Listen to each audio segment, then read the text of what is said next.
Video में हम railway engineering start करेंगे। सबसे पहले तो हम थोड़ी सी इंट्रोडक्शन देखेंगे, उसके बाद हम रेलवे ट्रैक्स पे आएंगे। ठीक है, सबसे पहले तो यहाँ पे जॉर्ज स्टीफेंसन जो है उनको बोला जाता है फादर ऑफ रेलवेज, और इंग्लैंड में इन्होंने ट्रेन रन करवाई, फर्स्ट ट्रेन, जो कि 27 सितंबर 1825 में चली। और कहाँ से कहाँ ये चली? स्टॉकटन से लेके डार्लिंगटन तक चली, स्टीम इंजन की हेल्प से। ठीक है, स्टीम इंजन की हेल्प से ये चली। और हमारी जहां तक इंडिया की बात है तो लॉर्ड डेलहाउसी जो है उनको फादर ऑफ इंडियन रेलवेज बोला जाता है, क्योंकि इन्होंने इंट्रोड्यूस करवाया फर्स्ट रेलवे लेन। ठीक है, इन्होंने फर्स्ट रेलवे लेन जो है वो इंट्रोड्यूस करवाई। और जो हमारे इंडिया में फर्स्ट ट्रेन जो चली है वो जो है 16 अप्रैल 1853 में चली है। 4 कोचेस थे उस ट्रेन में, और एक स्टीम इंजन की हेल्प से वो चल रही थी। ठीक है, और ये जो ट्रेन है कहाँ से कहाँ तक चली है? बोरी बंदर से लेके थाने तक चली है। ठीक है, ये और 1952 में इंडियन रेलवेज में 6 जोन्स थे। इस पॉइंट तक 6 जोन्स थे सिर्फ, उसके बाद जोन्स और ज्यादा डिवाइड हुए और ज्यादा बनी, और इस पॉइंट तक सिर्फ 6 जोन्स ही थे। ठीक है, तो अब आते हैं हम रेलवे ट्रैक्स पे। ठीक है, रेलवे ट्रैक्स दो टाइप के हो सकते हैं, एक तो टेम्परेरी रेलवे ट्रैक्स हो सकते हैं और एक परमानेंट रेलवे ट्रैक्स हो सकते हैं। टेम्परेरी रेलवे ट्रैक्स का क्या यूज है? इनको हमें जब ट्रांसपोर्ट करना हो अर्थ या फिर कंस्ट्रक्शन मटेरियल्स, ठीक है, इनके पर्टिकुलरली यूज के लिए, इनको ट्रांसपोर्ट करने के लिए टेम्परेरी रेलवे ट्रैक्स को बनाया जाता है, और उसके बाद वो जो ट्रैक्स वगैरह बिछाया होगा वो हटा लिया जाता है उस पॉइंट से। ठीक है, उस जगह से। और तो इसीलिए इसको हम टेम्परेरी रेलवे ट्रैक्स बोलते हैं। और परमानेंट रेलवे ट्रैक्स होते हैं वो परमानेंटली मतलब वहां पे बना रख दिए जाते हैं, ट्रैक्स बिछा दिए, उसके बाद हमने हटाने नहीं है उसको।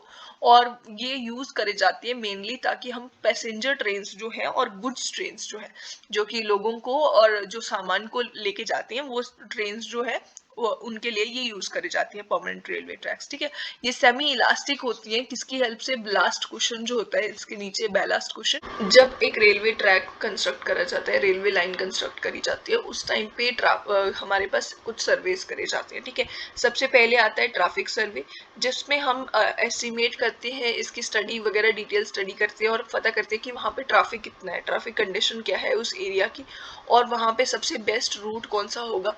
ठीक है, क्या क्या रूट्स हैं और कौन सा बेस्ट रूट होगा ये देखा जाता है, और पॉसिबल ट्रैफिक कितना आने वाला है जब हम रेलवे लाइन कंस्ट्रक्ट करेंगे।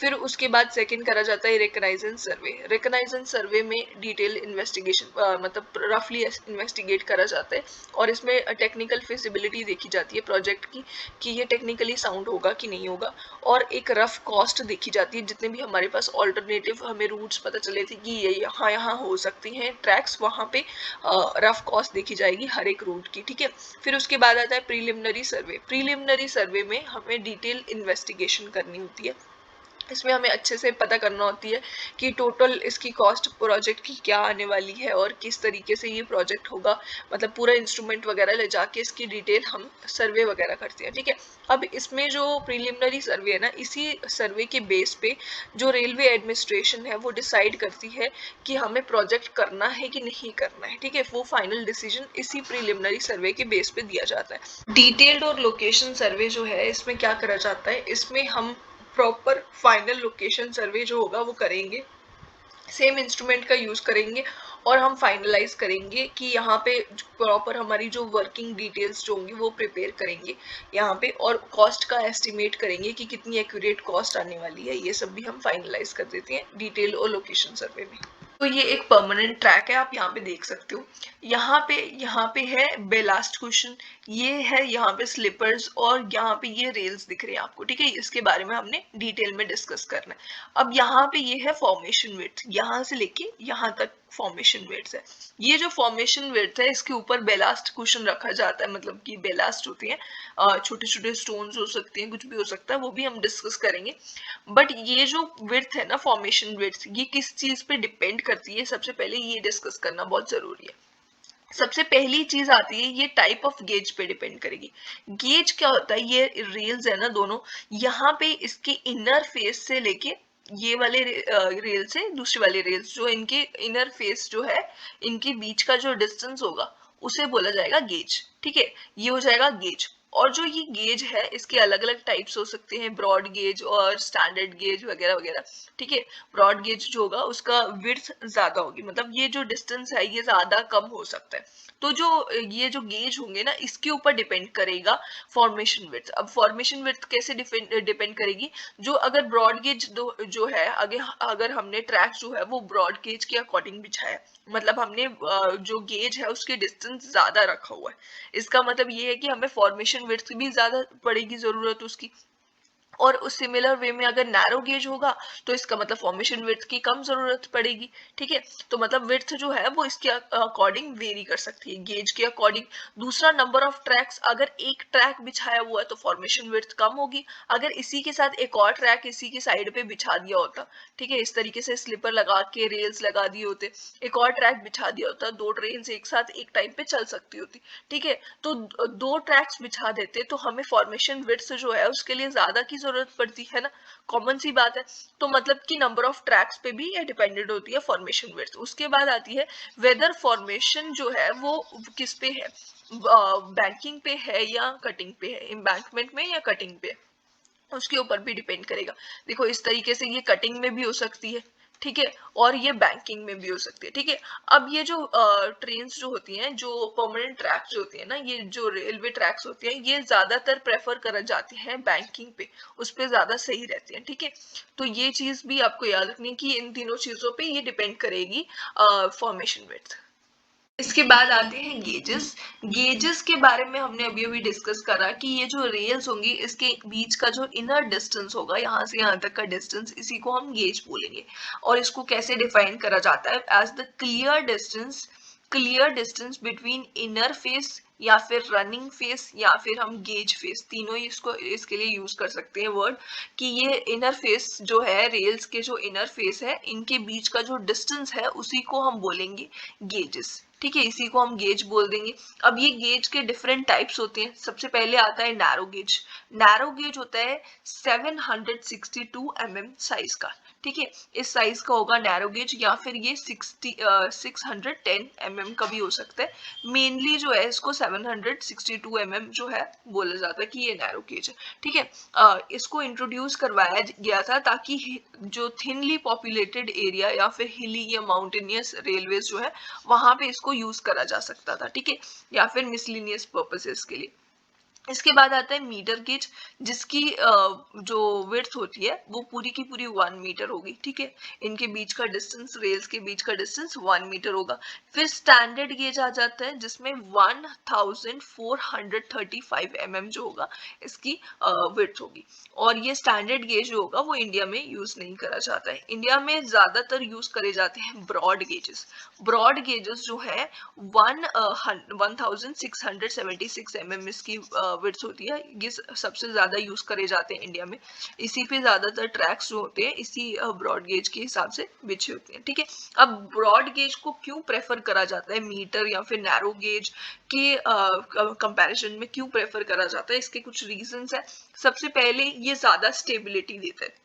स्टेबिलिटी, जब हमें जो ट्रैक्स हैं स्विच करने होंगे, एक ट्रैक से दूसरे ट्रैक पे जाना होगा, उस टाइम पे स्टेबिलिटी ये प्रोवाइड करते हैं ब्रॉड गेज। या फिर अगर हमें मूव करना हो क्रॉसिंग्स में, जॉइंट्स वगैरह प्रोवाइड करने हो, ठीक है, उस टाइम पे ये स्टेबिलिटी ज्यादा देता है, इसीलिए ये ज्यादा यूजफुल होता है ब्रॉड गेज। और इसका मतलब ये ज्यादा लोड भी ले सकता है ब्रॉड गेज, और ये हाई स्पीड भी ऑफर करता है। नैरो गेजेस में स्पीड भी है, उसकी लिमिट जो है वो धीरे धीरे जैसे जैसे गेज की विड्थ जो होती है वो कम होती जाती है, उसके अकॉर्डिंगली स्पीड जो है लिमिट भी उसकी कम होती जाती है, ठीक है। और ये इकोनॉमिकल भी होता है, ठीक है, इसलिए ये ब्रॉड गेज जो होता है वो बेटर होता है और वो प्रेफर करा जाता है इंडिया में, ठीक है। गेजेस है उनकी चॉइस जो है, हमें अगर गेज को चूज करना तो उसकी चॉइस जो है वो किन किन फैक्टर्स पे डिपेंड करेगी। सबसे पहले आता है ट्रैफिक फैक्टर।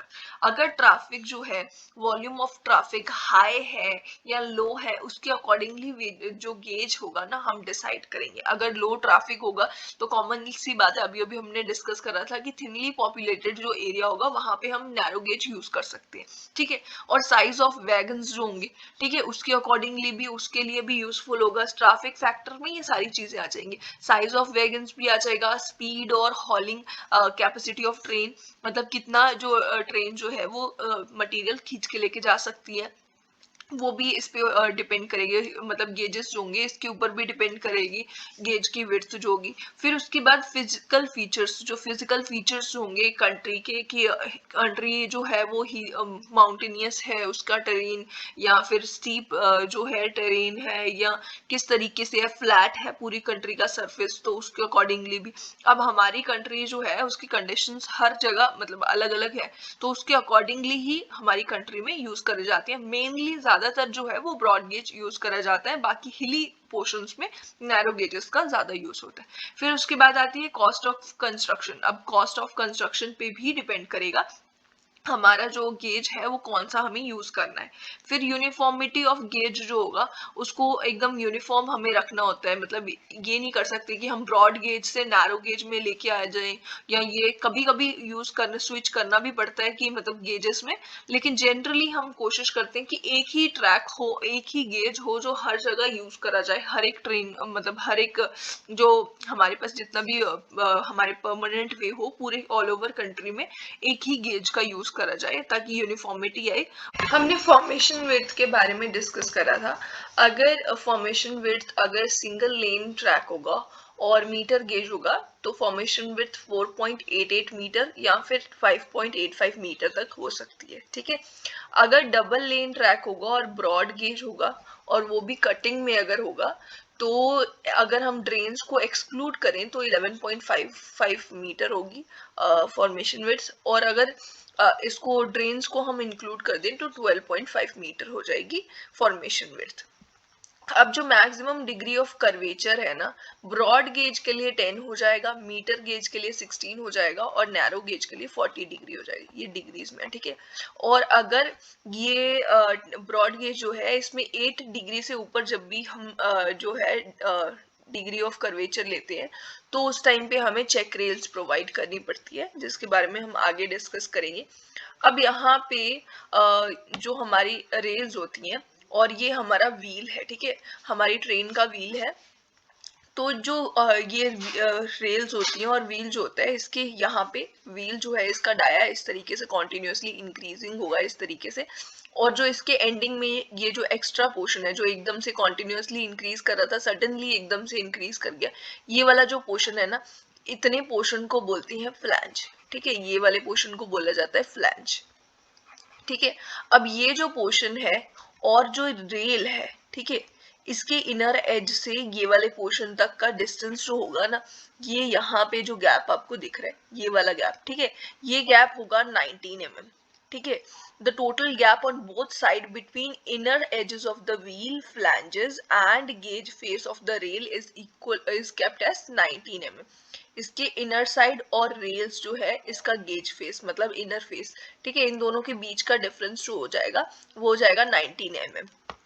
अब जो ये फ्लैंजेस जिसके बारे में हमने डिस्कस करा, इन फ्लैंजेस को प्रोवाइड क्यों करा जाता है, इसकी हेल्प से हम फिक्स्ड और कॉन्फाइंड मूवमेंट कर सकते हैं, मतलब इसी की हेल्प से होती है। जैसे ये जो है यहाँ पे ये फ्लैंज जो है यहाँ पे भी होगा और दूसरी साइड से जो रेल होगी ना उसमें भी इसी तरीके से फ्लैंज होंगे, ठीक है, जिसकी वजह से फिक्स्ड और कन्फाइंड मूवमेंट होगी, ट्रेन के आराम से मूव कर सकेगी प्रॉपरली ट्रेन, तो इसीलिए ये प्रोवाइड करे जाते हैं। रेल्स क्या होती हैं? रेल्स होती हैं कॉन्टिन्यूस स्टील गर्डर्स, ठीक है, जो कि कैरी कर रहे होते हैं एक्सियल लोड, और ये कास्ट आयरन की हो सकती हैं, हाई कार्बन स्टील के हो सकते हैं, ठीक है। और ये जो होते हैं ना ये कन्वर्ट करते हैं मूविंग लोड जो होगा ट्रेन के ऊपर मूविंग लोड आएगा उसको पॉइंट लोड में कन्वर्ट करती है। जैसे इस तरीके से आप देखते हो ये फ्रंट से इस तरीके से दिखती है, इस तरीके से अगर मैं बनाऊं इसको, ठीक है, इसका ये बैक पोर्शन है, ठीक है, यहाँ से ये जो होगी ये होगी हमारे पास रेल्स, ठीक है, ये दोनों रेल्स है, इसके ऊपर ट्रेन ट्रेवल करके आएगी, ठीक है। अब ये इसका और क्या काम होता है, इसका जो सरफेस होगा ना यहाँ पे ये जो इसका हेड होगा इसका जो सरफेस होगा इसके ऊपर ही ट्रेन चल के आएगी, यहाँ से इसके व्हील्स टायर्स आएंगे, इसके व्हील्स जो होंगे रेल के, ठीक है, यहाँ पे इसके ऊपर आएंगे। अब जो व्हील होगा ना जो इसका, अब वो जो व्हील होगा अब उसको क्या होगा यहाँ पे एक स्मूथ सरफेस मिलेगा, इस रेल की हेल्प से यहाँ पे एक बिल्कुल स्मूथ सरफेस देखो आप यहाँ पे देखोगे अगर इसका जो हेड होता है ना, इसका सरफेस एकदम स्मूथ होता है, इसका सरफेस इतना स्मूथ होता है कि फ्रिक्शन बहुत कम होती है, 1/5 होती है रेल्स की, और जो ट्रेन जो है इसकी फ्रिक्शन 1/5 होती है रोड के कंपैरिजन में। रोड में जो व्हीकल्स चलती हैं उनके रोड जो टायर्स होते हैं उसके, और रोड के जो टायर्स, रोड की जो मेटल रोड होगा उसके बीच में, और जो व्हीकल्स होती है उनके टायर के बीच में जो फ्रिक्शन आएगी ना, उसका 1/5 फ्रिक्शन सिर्फ यहाँ पे होती है, मतलब इतनी कम फ्रिक्शन होती है रेल्स की वजह से। मतलब ये भी इसका काम है कि एक स्मूथ सरफेस प्रोवाइड करती है ट्रेन को, और ट्रेन में जो लोड आ रहा है, ठीक है, उसका जो व्हील लोड है, एक मूविंग लोड जो इसके ऊपर आ रहा है यहाँ से, ये मूविंग लोड को क्या करती है, ये कन्वर्ट कर देती है रेल्स, और ये कहाँ ट्रांसफर करती है, यहाँ पे इसके नीचे स्लीपर्स बिछे हुए होंगे, ठीक है, इस तरीके से स्लीपर्स होंगे जो इस तरीके से बिछे होंगे, बहुत सारे होंगे, और ये स्लीपर्स में ट्रांसफर कर देगी लोड्स, ठीक है। ये स्लीपर्स में जब लोड ट्रांसफर करेंगे, अब ये मूविंग लोड इसके ऊपर आएगी, ये स्लीपर्स में पॉइंट लोड की तरह ट्रांसफर करेंगे, ठीक है। और फिर उसके बाद ये स्लीपर्स क्या करेंगे, यहाँ पे बेलास्ट कुशन होगा, बहुत सारे बेलास्ट होंगे, स्टोन्स वगैरह, ब्रोकन स्टोन्स हो सकते हैं, ठीक है। तो ये जो बेलास्ट कुशन होगा ना, उस पे स्लीपर्स अपना लोड ट्रांसफर कर देंगे। स्लीपर्स के पास लोड आया, इसने बेलास्ट में ट्रांसफर करा, बेलास्ट के नीचे जो होगी फॉर्मेशन विड्थ होगी, यहाँ पे कहीं पे फॉर्मेशन भी होगी पूरी, ठीक है, नीचे जो फॉर्मेशन होगी बेलास्ट उसको उसमें ट्रांसफर कर देगा लोड, फॉर्मेशन से लोड अर्थ में जाएगा, मतलब कि ये पूरा लोड जो होगा वो ट्रांसफर होता जाएगा। इसको डेजिग्नेट करा जाता है by weight per unit length, जिसमें एफपीएस यूनिट भी हो सकती है, या रेल्स जो है मीट्रिक यूनिट में ली जा सकती है। मीट्रिक यूनिट में केजी पर मीटर के हिसाब से हम लेंगे, जैसे कि हमारे पास 52 केजी पर मीटर अगर कोई रेल है, इसका मतलब कि 1 मीटर में इसकी 52 केजी वेट आ रहा है, और टोटल अगर 12 मीटर की रेल है तो 52 मल्टीप्लाइड बाय हमारे पास 12 हो जाएगा इसका टोटल केजीज में वेट, ठीक है। तो इस हिसाब से लिया जाती है, रेल्स को डेजिग्नेट करा जाता है मतलब। और जो हमारे पास एफपीएस यूनिट है, इसमें एलबीज पर यार्ड होते हैं। एलबीज मतलब ये पौंड की ही यूनिट है, और इसको मतलब ब्रिटिश स्टैंडर्ड से लिया गया है, इस तरीके से ये यूनिट हो जाएगी। जो है इसकी रिक्वायरमेंट्स क्या क्या है, सबसे पहले इसकी जो टेस्टिंग करी जाती है बाय फॉलिंग वेट टेस्ट या फिर टफ टेस्ट, ठीक है, इसकी टेस्टिंग करी जाती है। दूसरा, इसमें जो मैक्सिमम वियर होगा हेड पे 10 mm तक का मैक्सिमम वियर अलाउड है, या फिर जो वियर है हेड में अगर वो 5% ऑफ द टोटल वेट जो होगा, अगर 5% उससे ज्यादा हो जाता है, 5% से भी ज्यादा वियर आ जाता है टोटल वेट के कंपैरिजन में, तो हमें क्या करना है, रेल को रिप्लेस करना है। अब हमें रेल को रिप्लेस करना पड़ेगा, न्यू रेल लाके बिछानी पड़ेगी, ठीक है। रेल्स जो होंगे ना, वो मैन्युफैक्चर करी जाती है बाय ओपन हर्थ, या फिर जिसको हम बोलेंगे ड्यूप्लेक्स प्रोसेस, इसकी हेल्प से मैन्युफैक्चर करी जाती है। मिनिमम टेंसाइल स्ट्रेंथ जो नीडेड होती है वो 72 kg पर mm², इसमें मिनिमम टेंसाइल स्ट्रेंथ रिक्वायर्ड होगी। अब जो रेल की लेंथ है ना, लेंथ रेल की कैसे डिसाइड करी जाती है, सबसे पहले तो हमारे पास ये सपोज एक रेल है, ठीक है, इस तरीके से आप एक रेल जो होगी ना वो देखोगे। अब ये रेल कहीं ना कहीं जाके एंड भी तो करेगी, ये पूरी आप कॉन्टिन्यूस देखते हो, बट ये कहीं ना कहीं एंड करती है, और उसके बाद यहाँ पे एक ज्वाइन करा जाता है इसे दो रेल्स को, फिर उसके बाद ये कॉन्टिन्यूसली पूरी की पूरी आपको दिखाई देती है, ऐसे दो रेल्स एक साथ जुड़ी होती है, एक साथ होती है, ठीक है। तो ये जो रेल्स है कहीं ना कहीं पे इसका एक ज्वाइंट आता है। अब ये जो ज्वाइंट है ना, ये इसका वीकेस्ट पॉइंट होता है रेल का, और यहाँ पे आप देखोगे कि जो रेल्स होंगे अगर उसको ज्वाइन करा जाएगा तो उसमें फास्टनर्स भी लगते हैं, इस तरीके से यहाँ पे ये बोल्ट्स वगैरह लगेंगे, यहाँ पे होल्स करे जाएंगे, तो उसकी वजह से ये पोर्शन जो होगा ना वो वीकेस्ट पोर्शन हो जाता है, इस रेल का वीकेस्ट पोर्शन हो जाता है इसके जॉइंट्स। अब इसीलिए हम कोशिश करते हैं कि नंबर ऑफ जॉइंट्स जो है ना वो कम हो। अब रेल में number of joints come use करे जाए, इसीलिए हम कोशिश करते हैं कि लार्जर रेल्स हमारे पास हो, जिसकी वजह से नंबर ऑफ जॉइंट्स रिड्यूस हो जाएंगे। लार्जर रेल को प्रेफर करा जाता है ओवर द स्मॉलर रेल्स, जिसकी वजह से रेल्स हमारी स्ट्रॉन्गर होती हैं, इकोनॉमिकल भी हो जाती हैं, जॉइंट्स कम होंगे तो इकोनॉमिकल हो जाएंगी। रेल की लेंथ जो है वो लेकिन रिस्ट्रिक्ट किस वजह से होती है, ट्रांसपोर्टेशन लिमिट, मतलब अगर हम कितनी ही लंबी जो है वो रेल की लेंथ हम लेके जा सकते हैं, कितनी, मतलब उसका कुछ ना कुछ लिमिट होगी, एकदम ऐसा नहीं है कि बहुत ज्यादा लंबी, हमारे पास व्हीकल्स जो है उसके अकॉर्डिंगली ही उसकी लेंथ जो होगी वो उसी के ऊपर मतलब एक लिमिट की तरह आ जाती है, कि ट्रांसपोर्टेशन लिमिट की वजह से हम रेल की लेंथ थोड़ी सी हमें रिड्यूस करनी पड़ती है, ठीक है। दूसरा आता है gap required for expansion joint. दो रेल्स जो होंगी ना, जो जहां पे वो ज्वाइन करी जाएंगी, उस पॉइंट पे एक छोटा सा गैप रखा जाता है एक्सपेंशन के लिए। मतलब ये टेम्परेचर चेंज की वजह से रेल्स ने एक्सपैंड करना होता है, तो एक्सपेंशन जॉइंट का एक छोटा सा गैप रखा जाता है। अब ये एक गैप जो होता है ना, ये पोर्शन भी इसकी लेंथ को, रेल की लेंथ को थोड़ा सा रिड्यूस कर सकता है, मतलब रिड्यूस करता है ये, ठीक है। इसकी वजह से रिस्ट्रिक्टेड होती है रेल की लेंथ, ठीक है। इन दो रीजंस की वजह से रेल की लेंथ को ज्यादा भी नहीं रख सकते हैं, और हमें रखना लंबा भी रखनी है, पर बहुत ज्यादा लंबी भी नहीं हम रख सकते हैं। इसीलिए हमारी जो रेल की लेंथ होती है, ब्रॉड गेज अगर हमारा ट्रैक है उसके लिए 12.8 मीटर की होगी, और अगर मीटर गेज ट्रैक है तो 11.89 मीटर की होगी। इसको हम अप्रोक्सीमेटली 13 मीटर ले सकते हैं, और इसको अप्रोक्सीमेटली हम 12 मीटर ले सकते हैं। ऑर्डिनरी रेल्स जो होती है ना, वो हाई कार्बन स्टील रेल्स होती है, ठीक है। और जो रेल्स पॉइंट्स और क्रॉसिंग्स में यूज होंगी वो मीडियम कार्बन स्टील की होंगी, ठीक है। मतलब कि जो हाई कार्बन स्टील है, आप उसमें देख सकते हो कार्बन की परसेंटेज 0.5 से लेके 0.7% तक होगी। फिर मैंगनीज जो है ये 0.6 से लेके 0.95% तक हो सकती है। सल्फर 0.06 मैक्सिमम तक हो सकती है। फॉस्फोरस जो होगा वो 0.06 मैक्सिमम, और सिलिकॉन 0.03 से लेके 0.3% तक हो सकते हैं, ठीक है। ये सब चीजें होंगी, और इसके साथ 97% जो है वो आयरन होगी, ठीक है। तो ये सारी चीजें होंगी। अब यहाँ पे आप कार्बन की परसेंटेज देख सकते हो, और मैंगनीज की सबसे ज्यादा जो है आयरन के सिवाय ये दोनों चीजें है मैक्सिमम, ठीक है। अब ये चीज होगी। और अब जो हमारे पास मीडियम कार्बन स्टील होती है ना, उसमें सिर्फ इतना डिफरेंस होता है कि उसमें कार्बन जो है वो कार्बन कम कर दी जाती है, और जो मैंगनीज है, मैंगनीज थोड़ी और इंक्रीज कर दी जाती है, ठीक है। 0.95 से लेके वो 1.25 तक हो जाएगी ऑलमोस्ट, ठीक है।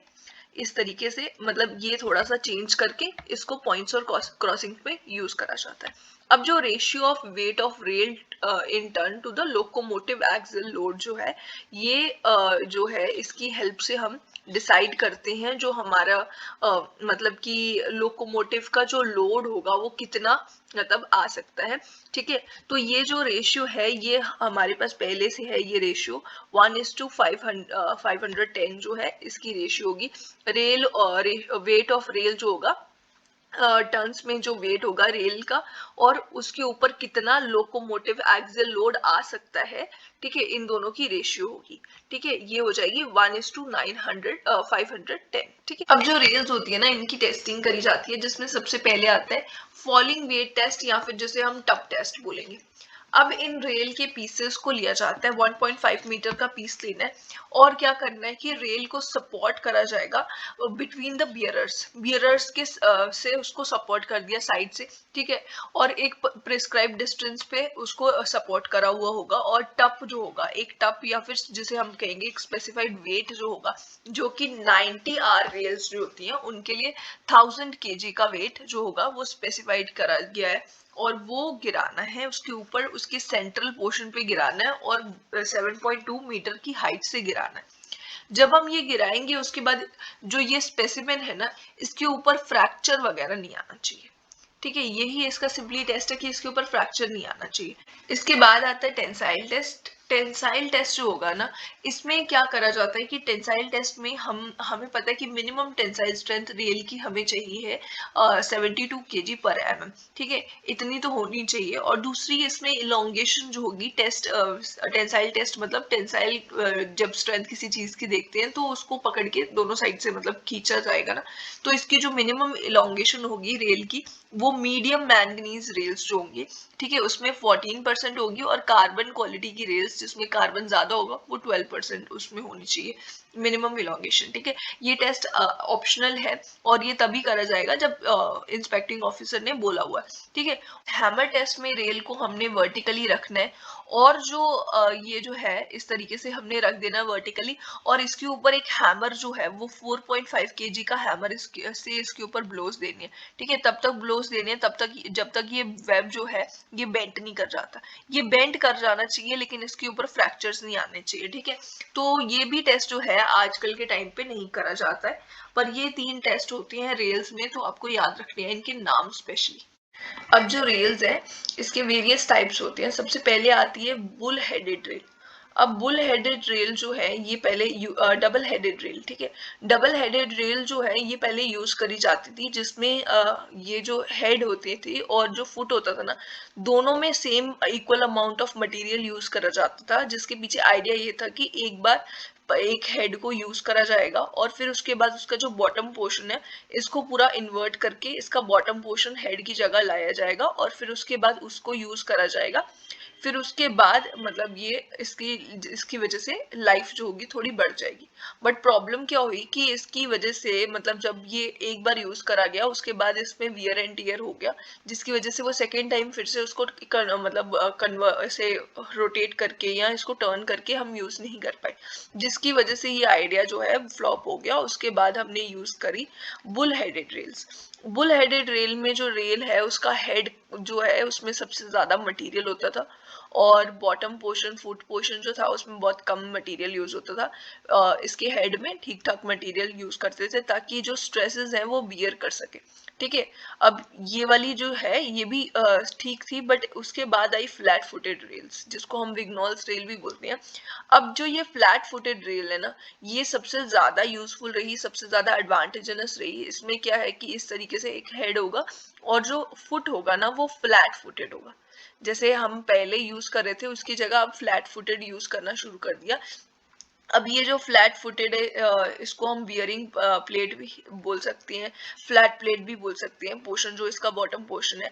अब यहाँ पे क्या हुआ कि फ्लैट फुटेड रेल्स जब यूज करी जाती थी शुरुआत में इसको स्लीपर्स के साथ डायरेक्टली हम अटैच कर देते थे, फिक्स कर देते थे और चेयर्स वगैरह और कीज जो है इसका यूज नहीं करते थे। अब ये पहले तो यूज नहीं करी, बट फिर उसके बाद ट्रेन के हैवी लोड की वजह से कुछ प्रॉब्लम्स आना शुरू हुई, जिसके बाद एक स्टील बियरिंग प्लेट जो है उसका यूज करा जाना शुरू कर दिया गया। जो स्लीपर की मतलब रेल जो है उसमें जॉइंट्स जो होते हैं वहां पे और जो क्रिटिकल पॉइंट्स होते हैं वहां पे जो स्टील बियरिंग प्लेट है वो रखी जानी शुरू हो गई, मतलब इनके बीच में, रेल्स और स्लीपर के बीच में, ठीक है। अब ये जो रेल्स है ना इनको डेजिग्नेट करा जाता है by weight of rail per unit length, जो कि हम ऑलरेडी डिस्कस कर चुके हैं। इसमें एग्जांपल्स आ जाती हैं 52 kg पर मीटर जिसको हम 52 MR भी बोल सकते हैं, और 60 kg पर मीटर हो गया जिसको हम 60 MR भी बोल सकते हैं, जो कि मीट्रिक यूनिट में होगी, ठीक है। फ्लैट फुटेड रेल्स जो इंडिया में ये वाली यूज करी जाती है कॉमनली। अब इसमें ये जो यूज करी जाती है 52 MR और 60 MR, इसकी स्पीड लिमिट क्या क्या है। 52 MR वाली के लिए स्पीड जो हैगी स्पीड जो है ये less than 130 kilometre per hour है, और जो 60 MR वाली है इसकी स्पीड जो है लेस देन 160 kmph की है, ठीक है। अब इसमें क्या है कि इससे ज्यादा की स्पीड नहीं होगी व्हीकल ट्रेन की, ठीक है। अब जो फ्लैट फुटेड रेल्स है इनकी क्या प्रॉपर्टीज है, इनको क्यों यूज करा जाता है मेनली, ठीक है, इसके पीछे के रीजंस देखते हैं। सबसे पहले आती है लेइंग एंड रीलिंग।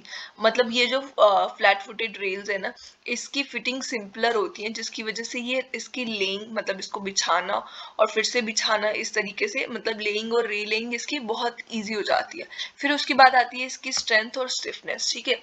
इसकी स्ट्रेंथ ज्यादा होती है और डिफॉर्मेशन के अगेंस्ट इसकी रेजिस्टेंस ज्यादा होती है, जिसकी वजह से ये यूज करी जाती है। दूसरा इसका इनिशियल कॉस्ट जो है वो भी कम होता है, क्योंकि इसमें फास्टनिंग्स जो होंगी वो लेस यूज करी जाएंगी, जिसकी वजह से और ये चीप भी होगी, और इसीलिए मतलब इसको इनिशियल कॉस्ट जो होती है वो लेस हो जाती है। फिर इसकी मेंटेनेंस कॉस्ट जो होगी वो भी लेस होती है, इसलिए इन रीजंस की वजह से फास्ट फ्लैट फुटेड रेल्स को यूज करा जाता है। अब जो हमारे पास रेल्स होती है ना इसमें हमने ऑलरेडी देख लिया कि जो हमारे पास 60 kg पर मीटर की और 52 kg पर मीटर की रेल्स इंडिया में जनरली यूज करी जाती हैं, जो कि ब्रॉड गेज में यूज करती हैं, ठीक है। ये ब्रॉड गेज की रेल्स होंगी, और मीटर गेज के लिए जो 90R 75R और 60R की रेल्स यूज करी जाती है। नैरो गेज के लिए 50R की रेल्स यूज करी जाती है। अब R क्या है, R जो है ब्रिटिश स्टैंडर्ड्स के लिए R यूज करा जाता है, और ये LBS पर यार्ड जो है हमने ऑलरेडी इसको डिस्कस करा हुआ। LBS पर यार्ड जो है इसकी यूनिट होगी, मतलब ये पॉन्ड्स में होती है और इसको बस इसकी यूनिट LBS पर यार्ड होती है, ठीक है। तो ये जो है यहाँ पे मीटर गेज और नैरो गेज दोनों ही इस R के फॉर्म में होती है, और जो ब्रॉड गेज की है वो केजी पर मीटर में होती है, ठीक है। 60 और 52 केजी पर मीटर होगी ब्रॉड गेज, मीटर गेज हो जाएगी 90, 75, 60, नैरो गेज हो जाएगी 50, ठीक है। ये आपको याद रखना है। और दूसरा हमारे पास जो ये 52 केजी की जो रेल होती है और 60 केजी की जो रेल सेक्शंस होती हैं, इसकी हम डायमेंशंस देख लेते हैं, ठीक है। सबसे पहले तो इसकी जो हेड होता है ना, हेड जो है इसकी विड्थ कितनी होती है, 52 केजी वाले के लिए 67 mm होती है, और जो हमारे पास 60 केजी वाला सेक्शन होता है उसकी 74.3 mm होती है, ठीक है, इसकी हेड की विड्थ। फिर उसके बाद इसकी हाइट हो जाती है 52 केजी वाले के लिए 156 mm हो जाएगी, और 60 केजी वाले के लिए 172 mm होती है, ठीक है। फिर उसके बाद हमारे पास 52 केजी वाली सेक्शन के लिए इसकी जो फुट होता है उसकी विड्थ हो जाती है 136 mm, और जो 60 केजी वाले सेक्शन होता है उसकी फुट की विड्थ हो जाएगी 150 mm। अब यहाँ पे एक चीज आपको याद रखनी है कि यहाँ पे आप देख सकते हो 156 है, और जो फुट की विड्थ है वो है 136, मतलब हमेशा आपको याद रखना है कि हाइट जो होगी वो सबसे बड़ी डायमेंशन होती है इसमें। और दूसरा 52 केजी सेक्शन के लिए क्रॉस सेक्शन एरिया हो जाता है 6615 mm स्क्वायर, ठीक है। और यहाँ पे एरिया हो जाएगा cross section area 7686 mm square, ठीक है। ये आपको ये सारी चीजें थोड़ी थोड़ी आप याद रखने की कोशिश कर सकते हो, ठीक है।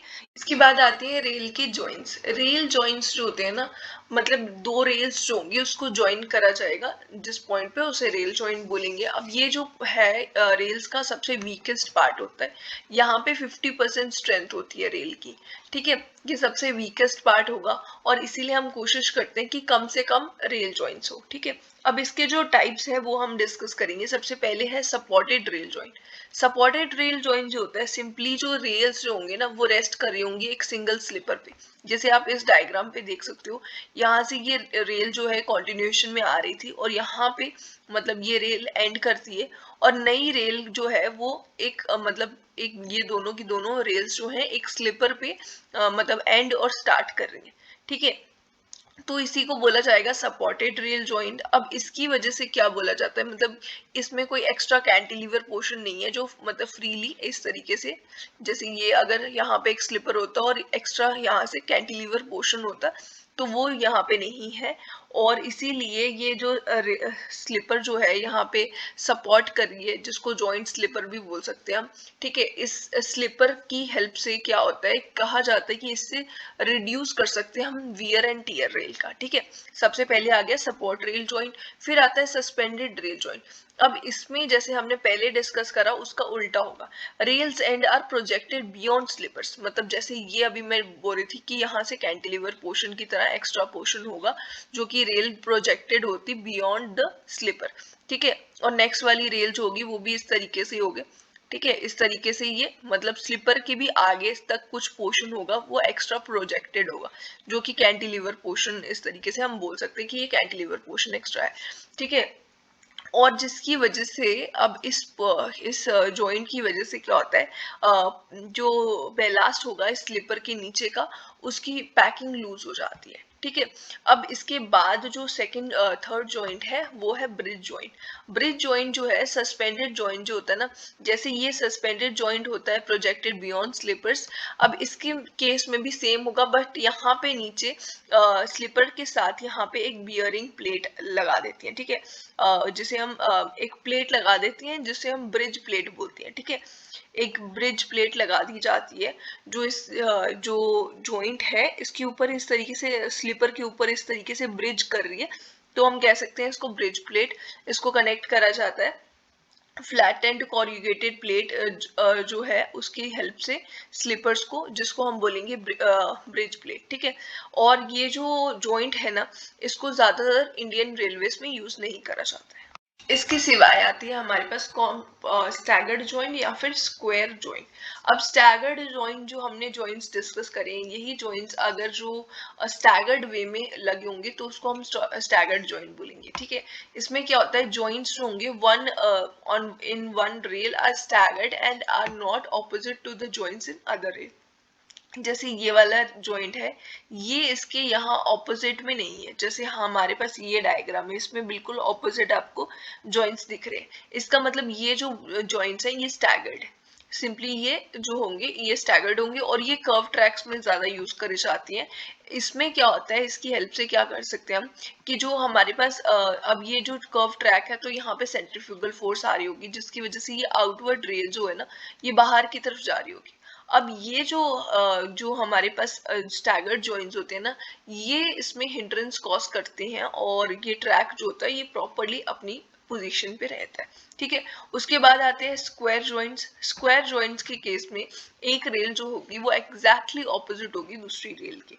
ठीक है, सिंपली इसका ऑपोजिट हो जाएगा स्टैगर्ड जॉइंट का स्क्वायर जॉइंट। ठीक है, और ये इंडियन रेलवेज में कॉमनली यूज करे जाते हैं। उसके बाद आते हैं इंसुलेटिंग जॉइंट्स। अब जो इंसुलेटिंग जॉइंट्स है इसमें क्या होता है, इंसुलेटिंग मीडियम जो होगा वो इंसर्ट कर दिया जाएगा रेल जॉइंट्स में, ताकि स्टॉप करे flow of current beyond the track circuited part. ठीक है, ट्रैक सर्किटेड पार्ट जो होगा उसके आगे जो करंट है वो फ्लो ना कर सके, तो उसे हम वो जो इंसुलेटिंग मीडियम प्रोवाइड करा जाएगा जब, तो उसे कहा जाएगा इंसुलेटेड जॉइंट। ठीक है, फिर उसके बाद आता है कॉम्प्रोमाइज जॉइंट।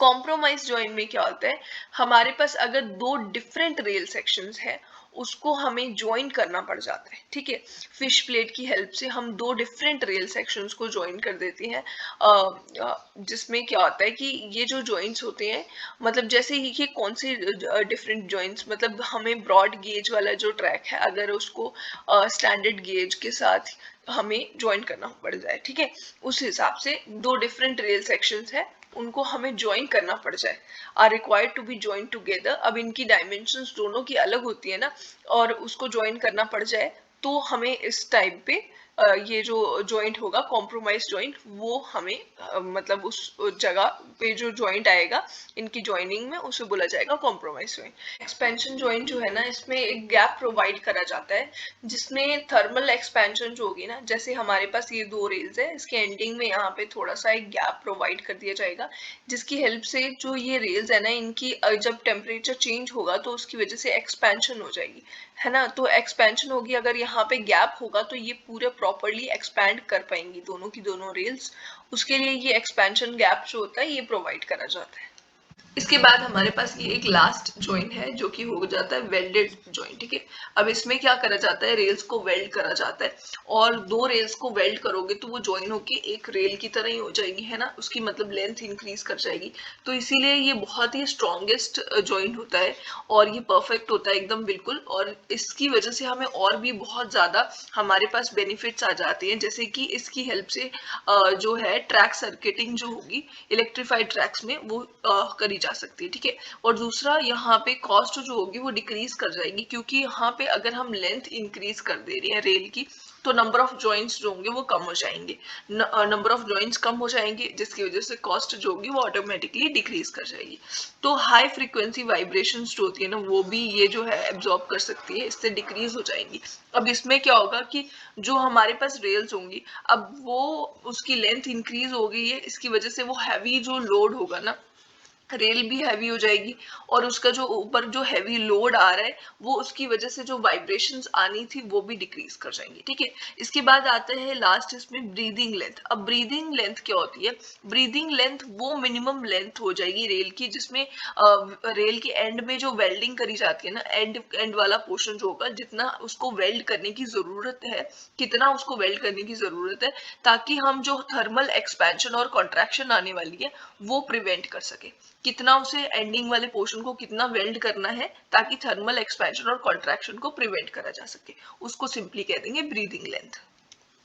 रेल्स में कुछ डिफेक्ट्स वगैरह आ जाते हैं, वो हम डिस्कस करेंगे। सबसे पहले आता है क्रस्ट हेड। क्रस्ट हेड मतलब जो हेड होता है उसमें सैग या फिर फ्लैटन हो जाता है यहाँ पे, और एंड जो होगी वीक एंड सपोर्ट्स हो जाते हैं यहाँ पे, और जो ये होता है लूज फिश प्लेट की वजह से होता है ये। फिर उसके बाद आता है स्प्लिट हेड। स्प्लिट हेड जो है एक मैन्युफैक्चरिंग डिफेक्ट है, आप इस डायग्राम में भी देख सकते हो। हेड जो होगा उसमें एक क्रैक से टाइप का डेवलप हो जाता है, और ये जो क्रैक है ये ओपन अप होने लग जाता है, स्मूथ और डार्कन हो जाता है इन कलर। फिर उसके बाद flow of metals in the head. इसमें क्या है कि मेटल जो होगा वो फोर्स आउट होगा, मतलब बाहर निकलने शुरू हो जाएगा, जिसकी वजह से हेड जो होगा होगा, बड़ा सा मतलब वाइडन सा हो जाएगा, बड़ा सा हो जाएगा। फिर उसके बाद आता है स्प्लिट वेब। स्प्लिट वेब जो है वो स्टार्ट होता है स्ट्रेन्ड बोल्ट होल की वजह से। फिर उसके बाद है horizontal cracks. Horizontal cracks worn fish plate की वजह से या फिर बेलास्ट जो कि प्रॉपरली पैक्ड नहीं है उसकी वजह से हो सकता है, ठीक है। फिर आते हैं हॉरिजॉन्टल फिशर्स। ये डिफेक्टिव रेल हेड की वजह से हो सकते हैं, यहाँ पे आप डायग्राम भी देख सकते हो हॉरिजॉन्टल फिशर्स की। उसके बाद है ट्रांसवर्स फिशर्स। ट्रांसवर्स फिशर्स जो है मतलब इसमें राउंड और ओव्यूलर ब्रॉड ब्राइट सा स्पॉट होता है। अब ये जो होता है ना ट्रांसवर्स फिशर्स, ये रेल्स जो होंगी ना, मतलब ये इतना डेंजरस होता है कि ये दिखने से पहले, जब दिखना शुरू होता है उससे पहले ही ये मतलब रेल्स जो होंगी वो ब्रेक होंगी, फिर उसके बाद ये विजिबल होगा, ठीक है। फिर उसके बाद आता है स्क्वायर और एंगुलर ब्रेक्स जो कि रेल्स में होता है, ये भी डिफेक्ट। और इसमें क्या है कि rails break through vertical plane, ठीक है, इसी को बोल दिया जाता है स्क्वायर या फिर angular break. Creep is defined as longitudinal movement of rails with respect to sleepers. मतलब जो रेल्स है हमारे पास वो लॉन्गिट्यूडनल उनका मूवमेंट हो जाता है, ठीक है। ये स्लीपर्स है, इस तरीके से आप देखते हो ये स्लीपर्स है, और जो हमने ये दो लॉन्गिट्यूडनल रेल्स बना रखी है इनकी मूवमेंट हो जाती है जो फ्रंट की तरफ, आगे की तरफ लॉन्गिट्यूडनल डायरेक्शन में इसकी मूवमेंट हो जाती है रेल्स की। और ये जो रेल्स है, ठीक है, इनकी मूवमेंट आगे या पीछे हो जाएगी, मतलब लॉन्गिट्यूडनल डायरेक्शन में इसकी मूवमेंट होगी। अब ये किस डायरेक्शन में होगी ये डिपेंड करता है डोमिनेंट ट्रैफिक किस डायरेक्शन में है उसके ऊपर डिपेंड करता है कि ये फ्रंट में होगी या आगे की तरफ होगी या पीछे की तरफ होगी। अब इसके लिए फैक्टर्स क्या क्या रिस्पॉन्सिबल है, मेन फैक्टर्स जो कि क्रीप जिसकी वजह से होता है। सबसे पहले आता है ironing effect of wheels on the wave formed in the rail, जिसकी वजह से मतलब क्रीप होता है। अब यहाँ पे इसका मतलब क्या है, ये जैसे सपोज ये एक हमारे पास रेल है, ठीक है, इस तरीके से इसका ये ऊपर वाला पोर्शन है ना, ये ऐसे ये थोड़ा इस तरीके से वेव्स टाइप में ये बन गया, ठीक है। अब जो ये वेव्स है, अब देखो जैसे ये व्हील आएगा ना, जब ये उसका ट्रेन का एक व्हील आ रहा है इस तरीके से, अब ये अपर वाला पोर्शन जो ऊपर वाला पोर्शन होगा ना, जब ये आगे की तरफ जाएगा ये फ्रंट में इसको पुश कर देगा, ठीक है। इसी तरीके से अगली बार जब यहाँ से ये ऊपर से होके यहाँ से आएगा इसको फिर से पुश करेगा, ये जो इसका पीक सा टाइप के, फिर ऐसे करेगा, नेक्स्ट टाइम ऐसे करेगा सेम वे में। तो ये जो व्हील्स है इसकी वजह से जो ये वेव्स की आगे की तरफ मूवमेंट होगी तो पूरी की पूरी रेल जो होगी वो थोड़ा सा डिस्टेंस आगे चली जाएगी, ठीक है। तो उसकी वजह से होता है क्रीप, ये भी एक रीजन है। और अगला रीजन क्या है, starting and stopping operations when a train starts. अब ये जो जब ट्रेन स्टार्ट करेगी या स्टॉप करेगी तो उस पोर्शन में भी उस टाइम पे भी ये क्रीप डेवलप हो सकता है, क्योंकि वहां पे एक बैकवर्ड थ्रस्ट जो होगा स्टार्टिंग के टाइम पे एक जनरेट होता है, जिसकी वजह से व्हील जो होगा ना एक जर्क सा लगता है, तो व्हील जो है वो tends to push the rail backward, rail पीछे की तरफ धक्का दे देता है और व्हील जो है वो आगे की तरफ मूव कर जाती है जब स्टार्ट करना होता है ना। चेंज इन टेम्परेचर, टेम्परेचर के चेंज होने से भी क्रीप डेवलप होगा। क्रीप अगर मतलब जैसे टेम्परेचर है, जब वो टेम्परेचर इंक्रीज या डिक्रीज करेगा तो रेल्स में एक्सपेंशन और कॉन्ट्रैक्शन होगी। इस तरीके से एक्सपेंशन जो गैप्स होंगे एक्सपेंशन के लिए वो प्रोवाइड करे गए होंगे, तो जब ये एक्सपैंड करेगी रेल, ठीक है, तो इस तरीके से ये गैप थोड़ा फिल हो जाएगा और इसमें बहुत कम गैप बच जाएगा। फिर उसके बाद ये कॉन्ट्रैक्ट करेगी, फिर से गैप वाइड हो जाएगा। अब इस टाइम पे जब एक्सपेंशन और कॉन्ट्रैक्शन होगी उस टाइम पे क्या होगा कि ये जो रेल्स होंगी ना, जो रेल्स वाला पोर्शन होगा, स्टील रेल्स जो होंगी गर्डर्स, ये मूव कर जाएंगी अपनी पोजीशन पे। जब कॉन्ट्रैक्ट करेंगी और एक्सपैंड कर रही होंगी तो उसकी वजह से ये वापस अपनी पोजीशन पे नहीं आएंगी, थोड़ा सा ये शिफ्ट कर गई होंगी, तो उसकी वजह से क्रीप डेवलप होगा। उसके बाद आता है अनबैलेंस ट्रैफिक। अगर ट्रैफिक डबल लेन सेक्शन है तो जो क्रीप होगा वो डेवलप करेगा जिस डायरेक्शन में ट्रैफिक मूव कर रहा होगा। अगर सिंगल लेन जो हमारे पास सेक्शन है या ट्रैक है तो उस टाइम पे क्या होगा, दोनों डायरेक्शन से ट्रैफिक आ रहा होगा। अब दोनों डायरेक्शन से आ रहा होगा, बट जिस डायरेक्शन से ज्यादा ट्रैफिक आ रहा होगा ना, यहाँ पे डोमिनेंट ट्रैफिक होगा, वहां पे उस डायरेक्शन में क्रीप डेवलप हो जाएगा, ठीक है। ये इसके मेजर मतलब रीजंस है। और जो मिसलिनियस रीजंस है उसमें सबसे पहले तो improper securing of rails to sleepers, मतलब अगर स्लीपर्स और रेल्स को आपस में प्रॉपरली हमने सिक्योर नहीं किया, ज्वाइन नहीं करा हुआ है, ठीक है, तो उसकी वजह से क्या हो जाएगा, अब ये जो स्लीपर्स है इसी के रेस्पेक्ट में ये मूवमेंट इसकी रेल की हो जाएगी, ठीक है। वो क्यों होगी, क्योंकि यहाँ पे हमने स्लीपर्स को अटैच नहीं किया इसके साथ सही से, ठीक है। और अगर हम limited quality of ballast use करते हैं, क्वांटिटी ऑफ बेलास्ट यूज करते हैं, तो उसकी वजह से भी स्लीपर की मूवमेंट हो सकती है, ठीक है। फिर उसके बाद अगर हम इम्प्रॉपर एक्सपेंशन गैप्स देते हैं, कहीं पे हमने एक्सपेंशन गैप्स ज्यादा दे दिए, किसी जगह पे हमने कम दे दिया, उसकी वजह से भी क्रीप डेवलप हो सकता है। रेल जॉइंट्स जो हमारे पास हैं वो प्रॉपरली मेंटेन्ड नहीं है, तो भी क्रीप जो होगा वो डेवलप हो सकता है।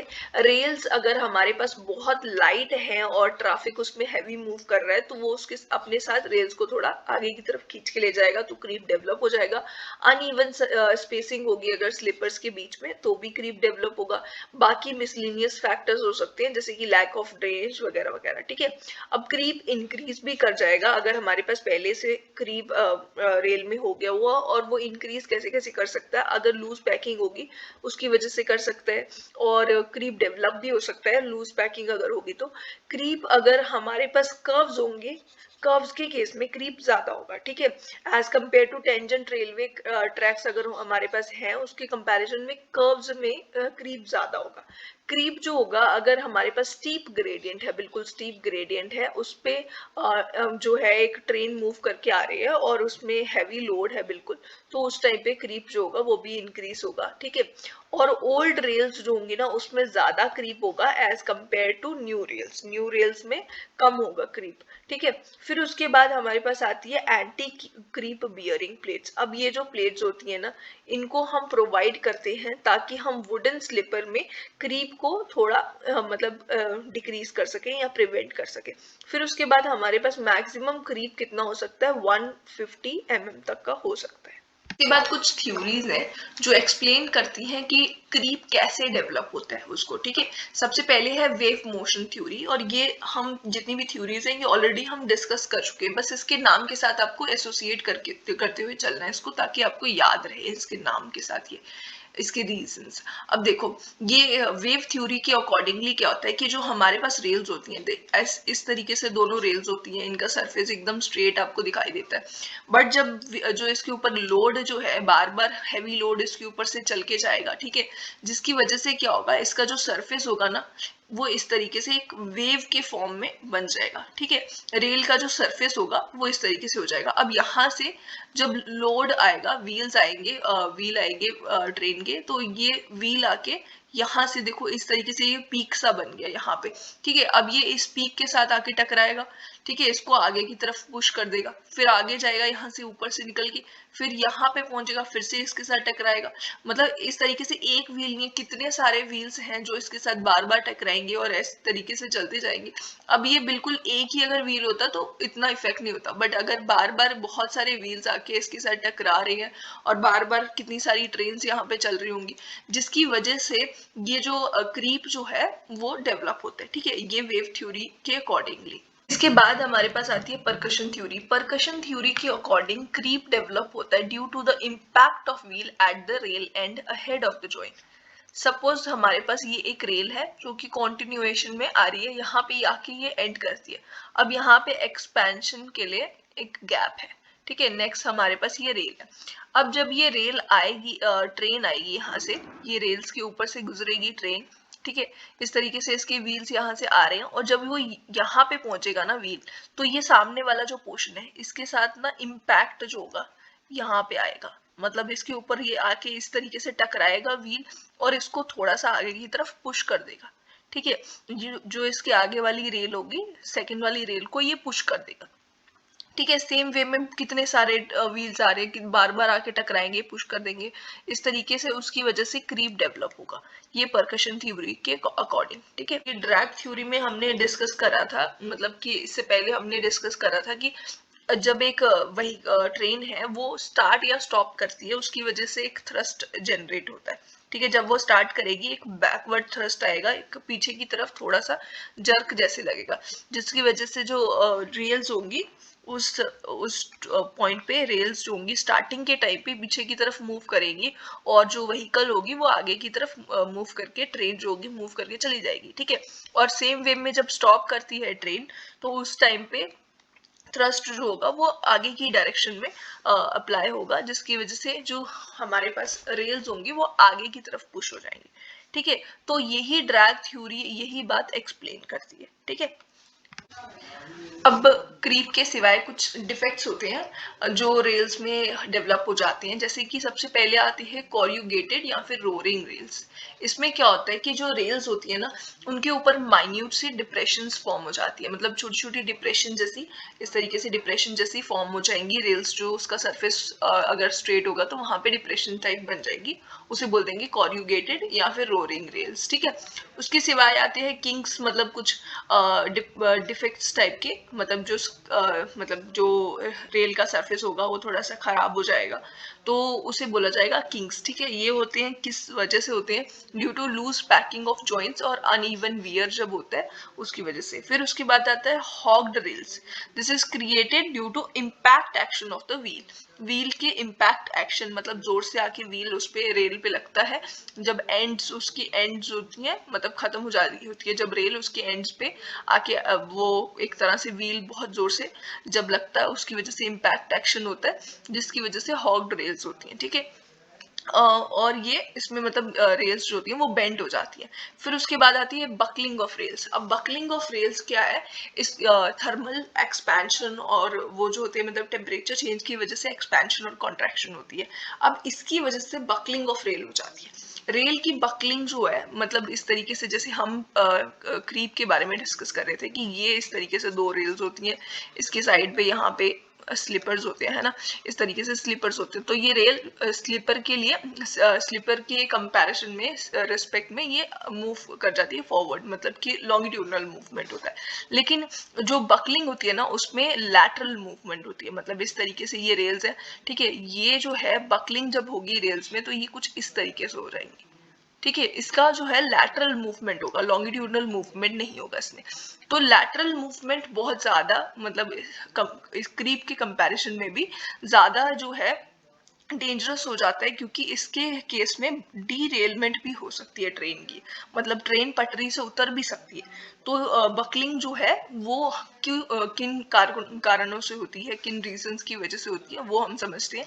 सबसे पहले तो इनएडिक्वेट रेजिस्टेंस ऑफ ट्रैक। और वो क्यों होती है इनएडिक्वेट रेजिस्टेंस, ड्यू टू, मतलब कि अगर बेलास्ट की कुछ डेफिशिएंसीज है, बेलास्ट कम है, तो उसकी वजह से हो सकती है इनएडिक्वेट रेजिस्टेंस ऑफ ट्रैक, जिसकी वजह से बकलिंग हो जाएगी, ठीक है। फिर उसके बाद इनइफेक्टिव और मिसिंग फास्टनिंग्स, अगर फास्टिंग्स जो है वो सही नहीं लगाई है या फिर मिसिंग है, उसकी वजह से भी बकलिंग ऑफ रेल्स हो सकती है। फिर उसके बाद laying, dressing, maintaining और raising of track outside the specified rail temperature range। मतलब अगर रेल के कुछ टेम्परेचर, स्पेसिफाइड टेम्परेचर रेंज के अंदर ही मतलब कि गर्मियों के टाइम पे हमें लेइंग, ड्रेसिंग और मेंटेन करके रखना होता है ट्रैक को, तो उसके आउटसाइड जो है जब ये करा जाता है इस टेम्परेचर रेंज के आउटसाइड, तो उसकी वजह से भी बकलिंग ऑफ रेल हो सकती है। इसके सिवाय है failure to lubricate the SEJS। SEJS क्या होता है, मतलब ये एक तरह का एक्सपेंशन जॉइंट होती है, स्विच एक्सपेंशन जॉइंट्स होते हैं ये। इसमें भी अगर इसकी ल्यूब्रिकेशन जो है वो प्रॉपरली नहीं करी जाए, तो भी जो बकलिंग हो सकती है रेल्स की वो हो जाएगी। अगर क्रीप जो है वो बहुत एक्सेसिव है, जैम्ड जॉइंट्स हैं, जॉइंट्स जो हैं वो जाम्ड है, और पोर्शन जो वेल्डेड ट्रैक जो होगा उसका पोर्शन एकदम ऐसे संक कर गया, मतलब ऐसे संक मतलब डूब गए कोई चीज, उसको बोलते हैं। तो मतलब इस तरीके से वो अपने लेवल से थोड़ा डाउनवर्ड हो गया, तो उसकी वजह से भी बकलिंग हो सकती है। ये सारे रीजंस हो सकते हैं बकलिंग के। स्लीपर्स जो है ना, ये transverse support for railway track होती है, मतलब जैसे ये हमारे पास रेल्स है, इनके ऊपर यहाँ इसके नीचे होती है स्लीपर्स, ठीक है, इस तरीके से। अब ये जो स्लीपर्स है इनका फंक्शन क्या होता है, टू सपोर्ट द रेल, क्योंकि इसके नीचे होंगे, ये सपोर्ट करेंगे, इससे लोड ट्रांसफर कर देंगे, ठीक है। Keep the two rails at correct gauge, rails को भी करेक्ट गेज में मेंटेन करके रखना इनका एक और काम होता है। डिस्ट्रीब्यूट करना load from the rail to the ballast, ठीक है, बेलास्ट में ये ट्रांसफर कर देते हैं लोड जो इनके ऊपर आता है रेल से आया होता है। to act as an elastic medium between the rails and the ballast and absorb vibration. Vibrations भी absorb करते हैं और elastic medium की तरह act करते हैं rails और ballast के बीच में. अब जो ये स्लीपर्स है ना, ये वेरियस टाइप के हो सकते हैं. पहले तो ये डिपेंडिंग अपॉन लोकेशन, कहाँ पे ये प्लेस करे जाते हैं, उसके अकॉर्डिंगली इसको क्लासिफाई करा जाता है. जैसे कि हमारे पास पहले होते थे लॉन्गिट्यूडनल स्लीपर्स, जैसे हमने यहाँ इस डायग्राम में देखा ना, जैसे ये हमारे पास है रेल्स, ठीक है, इसके साथ इस तरीके से लॉन्गिट्यूडनल स्लीपर्स लगाए जाते थे. ठीक है, पहले टाइम पे ये होते थे. आज के टाइम पे जो स्लीपर्स यूज करे जाते हैं वो होते हैं ट्रांसवर्स स्लीपर्स, जिसे हम क्रॉस स्लीपर्स बोल सकते हैं. और ये पूरे वर्ल्ड में आजकल यही यूज करे जाते हैं, जो कि रेल्स के राइट एंगल पे होती है. ठीक है, इस तरीके से ये से राइट एंगल पे होती है रेल्स के. फिर उसके बाद हमारे पास जो स्लीपर्स है, डिपेंडिंग अपॉन मटेरियल कौन से टाइप के होते हैं. सबसे पहले तो ये आते हैं यहाँ पे वुडन स्लीपर्स. वुडन स्लीपर्स जो है हार्ड वुड के हो सकते हैं, जैसे कि साल, टी, रोज वुड एटसेट्रा, इन सब वुड्स के हो सकते हैं, या सॉफ्ट वुड के भी हो सकते हैं, जैसे कि चेयर, डिओडर, केल एटसेट्रा. ये सारे नाम वुड्स के आपको पता ही होंगे. ठीक है, तो ये सारी वुड्स का यूज करके हम वुड के स्लीपर्स बना सकते हैं. अब इसका फायदा क्या है कि ये चीप हो जाएंगे और आइडियल स्लीपर्स होंगे. बट इसका यहाँ पे एक चीज हमें ध्यान रखनी है कि इसकी लाइफ थोड़ी कम होती है. स्टील स्लीपर के कंपैरिजन में इसकी लाइफ थोड़ी कम होती है. सिर्फ इसकी ये जो है एक डिसएडवांटेज आ जाती है, बाकी ये बहुत एडवांटेजेस है. बिकॉज जो रेल्स है ना, स्लीपर्स है ना, इसका एक फंक्शन ये भी होता है to provide insulation for electrified tracks.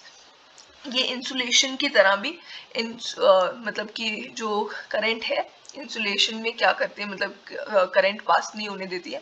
तो ये वुडन स्लीपर्स उसके लिए बहुत ज़्यादा यूजफुल होती है. ये इंसुलेशन प्रोवाइड करते हैं इलेक्ट्रिफाइड ट्रैक्स में, वहाँ से इलेक्ट्रिसिटी को, करंट को पास नहीं होने देंगे. तो इसीलिए ये भी इनका एक फंक्शन होता है, जो जिसकी वजह से ये यूजफुल होते हैं. अब ये इनकी डायमेंशन क्या होती है ये हम देख लेते हैं. ब्रॉड गेज अगर हमारे पास होगा तो 275 centimetre into 25 centimetre into 13 centimetre. ठीक है, ये इसकी हो जाएगी डायमेंशन. ब्रॉड गेज के केस में, मीटर गेज के केस में थोड़ी छोटी हो जाएगी wooden sleepers, 180 into 20 into 11.5. Narrow gauge के केस में 150 into 18 into 11.5 centimetre cube. Centimetres में सारी डायमेंशंस है. ठीक है, तो ये जो स्लीपर्स है ना, वुडन स्लीपर्स, जो कि अगर ब्रिजेस और पॉइंट्स और क्रॉसिंग्स में यहाँ पे अगर यूज कर जाते हैं तो ये इनकी थिकनेस जो होगी और ज्यादा इंक्रीज कर दी जाती है. इनकी सेक्शंस जो होती हैं वो थोड़ी थिकर होती है. जैसे कि हमारे पास ये दोनों लास्ट वाली जो डायमेंशंस है, ब्रॉड गेज के केस में ये सबसे ज्यादा ना इन तीनों में से, तो 25 इंटू 13 है यहाँ पे.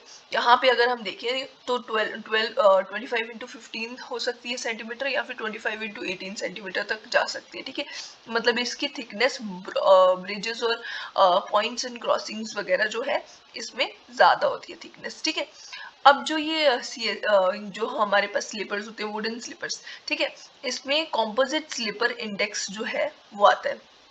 अब ये कॉम्पोजिट स्लीपर इंडेक्स क्या है? ये एक ऐसा इंडेक्स है जो हमें बताता है सूटेबिलिटी, कि हम कितना सूटेबल है, हमारे पास जो टिम्बर है वो स्लीपर के तौर पे यूज करने के लिए कितना ज्यादा सूटेबल है, ये इसकी सूटेबिलिटी बताता है. ठीक है, और ये बताता है कि इसकी mechanical strength point of view से ये कितना यूजफुल है. अब इसके लिए फॉर्मूला होता है CSI, कॉम्पोजिट स्लीपर इंडेक्स का फॉर्मूला क्या होता है, यहाँ पे ये हो जाएगा S plus 10 times H upon 20. अब यहाँ पे ये S क्या है? S है स्ट्रेंथ और H है hardness. S is the figure for general strength of the timber at 12% moisture content. 12% moisture content पे जो इसकी स्ट्रेंथ होगी टिम्बर की वो हो जाएगी S, और 12% मॉइस्चर कंटेंट पे ही हार्डनेस जो होगी वो हो जाएगा H. ठीक है, वो हमें यहाँ पे मतलब पुट करके हम इसकी वैल्यूज निकाल सकते हैं कि कितनी इसकी कॉम्पोजिट स्लीपर इंडेक्स आती है. ठीक है, इसी वे में मिनिमम कॉम्पोजिट स्लीपर इंडेक्स जो है कुछ स्लीपर्स की, जैसे कि ट्रैक स्लीपर की होती है 783. क्रॉसिंग्स पे जो स्लीपर्स यूज करे जाते हैं वहां पे होती है 1352, और ब्रिज में जो स्लीपर्स यूज करे जाते हैं वो हो जाएगी 1455. ठीक है। ये जो है इनकी स्लीपर की जो आएगी कॉम्पोजिट स्लीपर इंडेक्स की वैल्यूज है, मिनिमम कॉम्पोजिट स्लीपर इंडेक्स यहाँ पे इस तरीके से होंगे, ठीक है। बाय होती है स्टील स्लीपर्स। अब इसमें क्या होता है कि ये 6 mm थिक के स्टील शीट की तरह होती है, उसको बेंड कर दिया जाता है इस तरीके से, दोनों एंड्स में हमने उसे बेंड कर दिया होता है इस तरीके से, ताकि जो बेलास्ट क्वेश्चन है ना इसके नीचे, उसमें जो बेलास्ट है वो पकड़ के ये एक तरह से इसके नीचे आ जाती है बेलास्ट, तो ये बेलास्ट को एक तरह से पकड़ के रखती है ये, ठीक है। ये स्टील स्लीपर्स होती है इस तरीके से। फिर उसके बाद आते हैं कास्ट आयरन के स्लीपर्स। कास्ट आयरन स्लीपर्स जो है वो इंडियन रेलवेज में बहुत ज्यादा यूज करे जाते हैं। इसमें दो टाइप के कास्ट आयरन स्लीपर्स होते हैं, जिसमें सबसे पहले आता है cast iron pot type sleepers. इस तरीके से यहाँ आपको डायग्राम भी दिख रही है इसकी। ये जो cast iron pot type sleepers होती है, this type of sleeper consist of 2 hollow pots, और जो कि सर्कुलर या इलेप्टिकल शेप की हो सकते हैं। यहाँ पे ये दिख रहा है आपको, यहाँ पे ये एक पॉट की तरह है, ठीक है, ये इस तरीके से, और ये दो हॉलो है, ठीक है। इसके नीचे जो है इन्वर्टेड इसको प्लेस करा गया है, और इसके नीचे बेलास्ट जो होगा वो इसके नीचे आ रहा होगा, ठीक है। अब यहाँ पे दो हॉलो पॉड इस तरीके से लगाए जाते हैं और उसको कनेक्ट करा जाता है by tie bars of sections 50 mm into 12.5 mm, ठीक है। Each pot has 2 hollows for ballast packing और इंस्पेक्शन के लिए, दोनों के लिए यूज करे जाते हैं। इस तरीके से ये कनेक्टेड होंगे, इसके ऊपर यहाँ से रेल्स जो होंगे वो पास कर रहे होंगे सामने से, ठीक है। इसके सामने से ऐसे यहाँ से रेल्स पास कर रही होंगी इसके ऊपर से, ठीक है। इस तरीके से होते हैं ये पॉट टाइप के कास्ट आयरन स्लीपर्स, ठीक है। अब इसके सिवाय जो हमारे पास स्लीपर्स होते हैं कास्ट आयरन के, cast iron plate type sleepers, इसमें क्या होता है, it consist of rectangular plates of size about 860 mm से लेके 860 mm टाइम्स 305 mm, ठीक है, विद प्रोजेक्टिंग रिब्स जो कि होती है under the plates for their lateral stability, ठीक है। Tie bars can be fixed through the plates by keys, gibs, quarter और डिस्टेंस पीसेस, ये सारी चीजों की हेल्प से टाई बार्स को भी कनेक्ट कर सकते हैं, ठीक है। रेनफोर्स्ड कंक्रीट स्लीपर्स, ये जो स्लीपर्स होती है ना दो टाइप की हो सकती है, एक तो सिंगल पीस टाइप की होगी जैसे वुडन स्लीपर्स में होगी, दूसरी हो जाती है 2 आरसी स्लैब्स को ज्वाइन करा गया हो बाय टाई बार्स, ठीक है। ये टी सेक्शन की तरह होगी। और इसके बाद आती है प्री स्ट्रेस्ड कंक्रीट स्लीपर्स। ये स्लीपर्स इनिशियली कॉस्टली होती है, बट जब लॉन्गर रन में इसको यूज करा जाता है तो थोड़ी चीप हो जाती है, ठीक है। तो ये दो टाइप की हो सकती है, प्री टेंशनड हो सकती है या फिर पोस्ट टेंशनड हो जाती है, ठीक है। और इसके सिवाय हमारे पास है CST9 स्लीपर्स। CST9 स्लीपर्स जो है ये स्टैंडर्ड स्लीपर्स है जो कि बहुत ज्यादा यूज करे जाते हैं इंडियन रेलवेज में, ये बहुत ज्यादा यूज करी जाती है। अब जो ये CST9 है इसकी फुल फॉर्म है सेंट्रल स्टैंडर्ड ट्रायल 9। अब इसका ये फुल फॉर्म इस तरीके से, और इसके साथ ये 9 वर्ड का मतलब क्या है कि ये बहुत सारी सीरीज इसकी आ रही थी, ठीक है। उसमें से जो 9th वाली सीरीज थी ना, 9th वाली CST9 वाली जो थी उसको पर्टिकुलरली इंडियन रेलवेज में ज्यादा यूज करा जाता है। अब जो ये स्लीपर्स हैं, जैसे कि हम पहले स्लीपर्स जो बात कर रहे थे ना, वो सारे स्लीपर्स ना तो वो प्लॉट टाइप थे या प्लेट टाइप या बॉक्स टाइप थे, ये सारे की कॉम्बिनेशन है, ठीक है। ये प्लॉट, प्लेट और बॉक्स स्लीपर्स की कॉम्बिनेशन है। इसमें क्या होता है, दो इन्वर्टेड ट्राइंगुलर पॉट्स होती है, ठीक है। यहाँ पे आप देख सकते हो ट्राइंगुलर पोर्शन होगा, ये इन्वर्टेड, ठीक है, पॉट्स की तरह, और ये इधर side of the rail set पे दोनों होती है। और सेंट्रल प्लेट होती है विद अ प्रोजेक्टेड कील, यहाँ पे आपको ये दिख रहा है, ठीक है। And a box on the top of the plate, इसके प्लेट के ऊपर थोड़ा एक बॉक्स टाइप होगा। The 2 CI plates are connected by tie bars with the help of 4 quarters. Quarters की हेल्प से 2 CI प्लेट्स को कनेक्ट करा जाता है by tie bar. Rails are held to the sleepers. अब स्लीपर के साथ रेल को कैसे अटैच करा जाता है, 2 वे की हेल्प से रेल को कनेक्ट करा जाता है स्लीपर के साथ, ठीक है। Provided at each rail set on side of the gauge face, और गेज को एडजस्ट करा जाता है 0. ±5 mm, मतलब उसको एडजस्ट करा जाता है with the help of 4 quarters. इसके बाद आती है स्लीपर डेंसिटी। स्लीपर डेंसिटी क्या है, नंबर ऑफ स्लीपर्स पर रेल ऑन द ट्रैक, मतलब कि एक जो रेल है, रेल सेक्शन है, उसके नीचे कितनी स्लीपर्स आएंगी वो हो जाती है सिंपली स्लीपर डेंसिटी। ये डिपेंड करती है on the speed of trains, type and section of rail, type of joints और एक्सल लोडिंग, ठीक है, इन सब चीजों पे ये डिपेंड करेगी।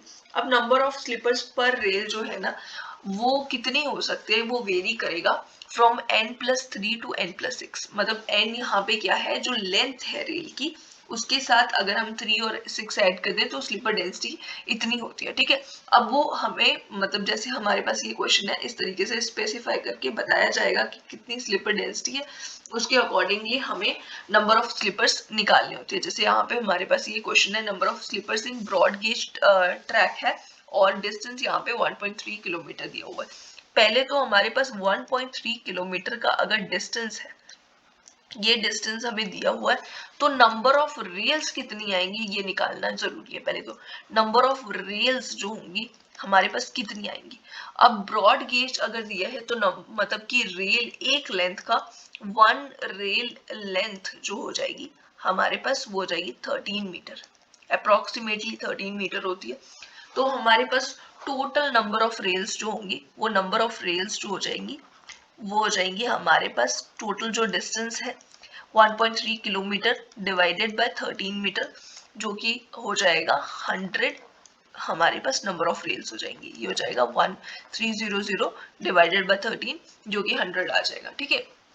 तो इतनी नंबर ऑफ रेल्स होंगी और एक रेल जो है 1 रेल के लिए स्लीपर डेंसिटी हमें दी हुई है n+5, यहाँ पे n+5 दी है। मतलब एक रेल के लिए हमारी एक रेल की लेंथ है 13 मीटर, 13+5 हमारे पास स्लीपर डेंसिटी है। मतलब एक रेल के लिए कितनी स्लीपर्स है, 18 स्लीपर्स हमारे पास आ रही है। अगर 18 स्लीपर्स जो है एक रेल के लिए है, इसका मतलब कि 100 अगर हमारे पास रेल्स है तो इसका मतलब इसके नीचे कितनी स्लीपर्स आएंगी। Total sleepers is equals to यहाँ पे आ जाएगा 18 multiply by 100 is equals to हमारे पास 1800, 1800 स्लीपर्स आ जाएंगी, ठीक है। बेलास्ट के बारे में डिस्कस करा था कि रेल्स होती हैं, जो रेल्स के नीचे स्लीपर्स होती हैं इस तरीके से, है ना। तो इसके साथ में यहाँ पे होंगे बेलास्ट, ठीक है, बहुत ज्यादा बेलास्ट वगैरह होंगे, ठीक है, उसका बेड होगा पूरा और उसके नीचे फॉर्मेशन होगी। अब ये जो बेलास्ट होती है इसके कौन सा मटेरियल वगैरह हो सकती है वो हम डिस्कस करते हैं, किस चीज को यूज करा जाता है एज बेलास्ट। सबसे पहले आते हैं ब्रोकन स्टोन्स जो कि बेस्ट सूटेबल होते हैं क्योंकि इनकी हाई इंटरलॉकिंग एक्शन होता है इसमें, ठीक है। तो ये ट्रैक को पकड़ के अच्छे से रखते हैं और उसको मतलब उसकी अलाइनमेंट वगैरह करेक्ट रहती है इसकी वजह से। अब इसकी एग्जांपल्स है ग्रेनाइट, क्वार्ट्जाइट, सैंडस्टोन, लाइमस्टोन, ये सारी, ठीक है। इसके बाद आता है सेकंड बेस्ट जो है वो है ग्रेवल्स, ठीक है, जो कि चीप होते हैं देन द स्टोन्स और इसमें ड्रेनेज प्रॉपर्टी काफी अच्छी होती है। बट इसकी प्रॉब्लम ये है कि ये जो ग्रेवल्स होती हैं ये रिवर बेड से लाए जाती हैं। अब वहां से लाए जाएंगे तो ये थोड़े राउंड राउंड होंगे जिसकी वजह से जब वाइब्रेशंस वगैरह होंगी तो उस टाइम पे ये निकल के बाहर आ जाते हैं उस पैकिंग में से, ठीक है। वो पैकिंग लूज हो जाती है और उसमें से ये बाहर निकल के आ जाते हैं। फिर उसके बाद आती है एशेस और सिंडर्स, ये इसमें भी एक्सीलेंट ड्रेनेज प्रॉपर्टी होती है और ये चीप भी होते हैं। बट इसमें प्रॉब्लम ये होती है कि एशेस जो होंगे ना ये हैवी लोड को विथस्टैंड नहीं कर पाएंगे और इवन ये कोरोड कर देंगे स्टील वगैरह की जो रेल्स होंगे उनके बेसिस को, ठीक है। उसके बाद आते हैं सेकंड सैंड। सैंड जो है उसकी भी ड्रेनेज प्रॉपर्टी अच्छी होती है और ये इससे क्या होता है कि ट्रैक जो है उसमें साउंड वगैरह बहुत कम हो जाती है, साइलेंट ट्रैक इससे हम प्रोड्यूस कर सकते हैं। अब ये जो स्लीपर्स है इसको हम ये जो बेलास्ट है इसको हम पॉट टाइप स्लीपर्स के लिए यूज कर सकते हैं, ठीक है। और है कंकर वगैरह, कंकर पत्थर जो होते हैं लाइन वगैरह के होते हैं ये, और ये यूजफुल होते हैं मीटर गेज, नैरो गेज वगैरह, इन सब के लिए लाइटर ट्रैफिक वाले पोर्शन के लिए ये यूजफुल होंगे। फिर उसके बाद आता है मोरम। मोरम भी एक टाइप की सोइल होती है और ये बहुत ज्यादा हैवी लोड्स वगैरह हो गए उसमें पाउडर्ड फॉर्म में ये बन जाएगी, ठीक है। उसके बाद आते हैं ब्रिक बैट्स जो कि ओवर जो ब्रिक्स होंगी या ब्रोकन ब्रिक्स होंगी ना उसके जो बैट्स वगैरह, ब्रिक बैट्स वगैरह वो यूज कर लिए जाते हैं बेलास्ट के फॉर्म में। फिर आता है बेलास्ट फर्नेस स्लैग जो होगा, ब्लास्ट फर्नेस स्लैग जो होगा वो बेलास्ट के तौर पे यूज करा जाता है जो कि बाय प्रोडक्ट होता है मैन्युफैक्चरिंग ऑफ आयरन जब मैन्युफैक्चर करा जाता है उसका। अब ये जो है ये भी सूटेबल होता है क्योंकि ये हार्ड, डेंस और फ्री फ्रॉम गैस होल्स होता है, ठीक है। Koenig of wheel, Koenig of wheel का क्या मतलब है? कोनिंग ऑफ व्हील मतलब कि व्हील्स जो होते हैं ना ट्रेन के, वो एक स्लोपिंग वे में बनाए जाते हैं, 1:2 के स्लोप पे बनाए जाते हैं। जैसे इस तरीके से इसकी डायग्राम होगी। व्हील्स आप देखोगे अगर ट्रेन के व्हील्स होते हैं वो इस तरीके से होते हैं, ठीक है। दोनों साइड से ये इस तरीके से होंगे, यहाँ से ऐसे करके, मतलब ये इसके डाया जो होगा वो इंक्रीज कर रहा होगा, साइड से अंदर की तरफ डाया इंक्रीज कर रहा है, और किस स्लोप पे होंगे? ये 1:20 के स्लोप में बनाए जाएंगे, ठीक है। इसी को कहा जाता है कोनिंग ऑफ व्हील। यहाँ पे एंडिंग पोर्शन एक फ्लैंज होता है यहाँ पे, ठीक है। इस तरीके से यहाँ पे जो है दोनों साइड एक फ्लैंजेस लगाए जाते हैं, ठीक है। अब ये जो है ये कोनिंग क्यों करी जाती है व्हील्स की? ताकि हम रिड्यूस करें wear and tear of wheel flange. जो यहाँ पे ये फ्लैंजेस है इनका जो वियर एंड टीयर है वो डिक्रीज हो जाएगा, और ये प्रिवेंट करेगा व्हील्स फ्रॉम स्लिपिंग। अब जो ये है व्हील्स यहाँ से, ठीक है, इस तरीके से अगर ये होंगे तो इसकी स्लिपिंग भी नहीं होगी, स्लिप करके ये बाहर की तरफ नहीं आ सकते अगर ये व्हील जो है इस तरीके से बना दिए होते, ठीक है। तो यहाँ पे सपोज ये रेल है, ठीक है, यहाँ से ये इस तरीके से बनाए होते तो क्या पता ये ट्रैक से बाहर निकल के इधर से आ जाते। तो इस तरीके से अगर बनाए हुए हैं जिसकी वजह से अगर हम फ्लैंज यहाँ पे भी बनाते, यहाँ इस तरीके से होते ना अगर, तो ये फ्लैंजेस जो है इसका पहले तो वियर एंड टियर भी होता और ऊपर से इसका मतलब ये जो है मतलब स्लिप भी नहीं करते, स्लिप करते। तो यहाँ पे इसलिए इस तरीके के व्हील्स बनाए जाते हैं, ठीक है। इसके बाद आता है एडजिंग ऑफ स्लीपर्स। अब ये जो स्लीपर हमने व्हील्स बनाए हैं इस तरीके से बना दिए हुए, अब हम क्या करेंगे? हम जो स्लीपर्स है ना हमारे पास, एडजिंग ऑफ स्लीपर्स मतलब स्लीपर्स को भी हम स्लाइडली कर्व्ड करेंगे इनवर्ड, ठीक है। इनवर्ड अंदर की तरफ थोड़ा सा कर्व कर देंगे, और इसको करा जाता है क्यों? क्योंकि कॉन्टैक्ट एरिया हम इंक्रीज कर सकते हैं ऐसा करके बिटवीन रेल सरफेस और wheel sleepers, also called tilting of rails. अब इसमें क्या होता है कि इस तरीके से एडजिंग ऑफ स्लीपर्स में जो रेल्स होती है ना हमारी, यहाँ पे ये इस तरीके से ये इसके साथ हो जाती है और ये ऐसे हो जाती है, ठीक है। मतलब कि ये थोड़ी टिल्ट हो जाती है, ये भी 1:2 के 20 के स्लोप पे हो जाती है।